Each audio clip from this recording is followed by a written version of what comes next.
Hello, my name is Melissa Bresnahan. I would like you to listen to the Courage to Change, a recovery podcast that is sponsored by Lion Rock Recovery. The most recent episode aired on Tuesday, August 27th, 2019. Today is International Overdose Awareness Day.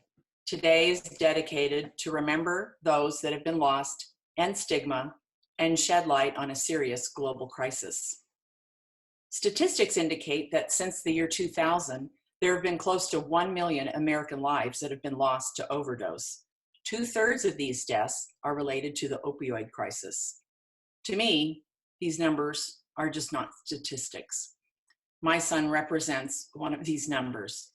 On April 21st, 2017, I lost my 34-year-old son to addiction and a lethal opioid overdose. My son is my firstborn child. He was an energetic little kid, a talented athlete, a big hulk of a man who loved his family and friends. He has a heart of gold and a hysterical sense of humor, and I miss him every minute of every day. The podcast is not my son's story. It is my story, a mother's perspective as she experienced the horror of addiction and the nightmare of overdose. Unfortunately, my story is a similar version to the hundreds of thousands of mothers who have lost a child to addiction and overdose. I know I am not alone. My hope is that my story will give listeners a face to addiction and overdose deaths. My hope is that my story will reduce the stigma associated with addiction and overdose and reduce the judgment that is placed on the struggling and recovering addict and their families.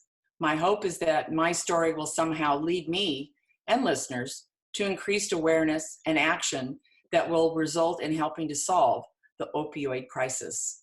One more overdose is too many. And of course, this will be a day to remember my son. There is only one thing that I ask of listeners. I respectfully ask that you be gentle with me and all the other mothers out there who have lost a child, regardless of age, to overdose. Be gentle with us because we too are fighting a daily battle, a battle with grief and heartache, and we're looking for a way to bring peace, joy, and understanding back into our lives. I sincerely hope that you'll listen. Thank you.